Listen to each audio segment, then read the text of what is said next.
Hi, I'm Tilly and welcome to the Zero Cost Garden for 2026.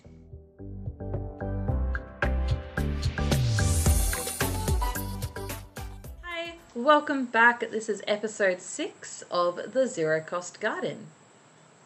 In this episode, I just want to cover a few bases that I may or may not have covered before, particularly being this is our first video leading into the new year and the new system that I am wanting to adapt for these videos.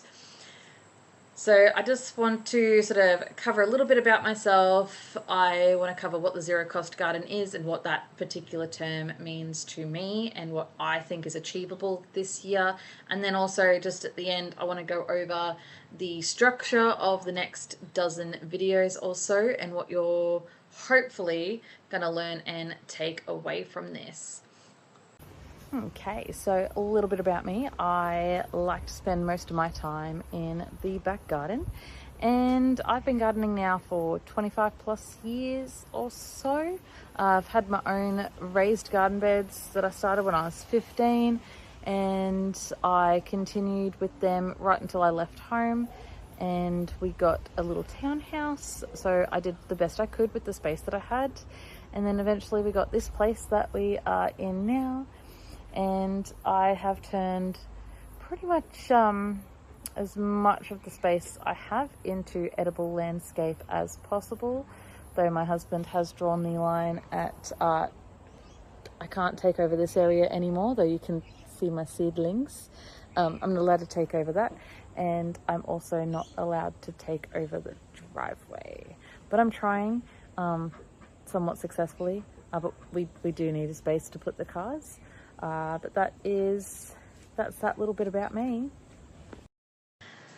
Okie dokie, so what is zero cost gardening and what does it mean to me? So what it means to me is probably going to mean something different to other people. So for myself and with this series that I'm doing, I think of zero cost gardening in the way of a business structure. So if you were to invest money in a business, so your garden, would you see a return on that money by the end of the year or the end of the 6 months, whatever the trial period is? So when I'm looking at what the garden's costing overall, I want to make sure that my profit and loss is about equal. So when we've got our business, our garden business, we want to make sure that we have enough of the knowledge for us as possible so that we can be as efficient and as effective in our business as humanly possible. Because it would be a bit silly if you were to just say start a plumbing business and you went, I'm not a plumber. It's to say I start a plumbing business. I've got zero experience in it. I'm not trained in it. I'm not qualified in it. Am I going to turn that into a profitable business in the first 6 to 12 months? Probably not. If I went and got qualified in that trade and then I was to be able to perform the correct services in a way that was effective and, worked, for lack of a better word, that they worked, then I would see a profit in that business because I have the knowledge to do those services, and gardening is pretty much the same.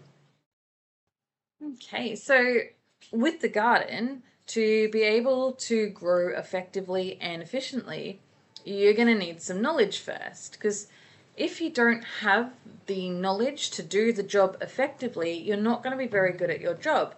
So like most places that offer job training or an apprenticeship or traineeship, you can kind of think of this as almost the same kind of thing.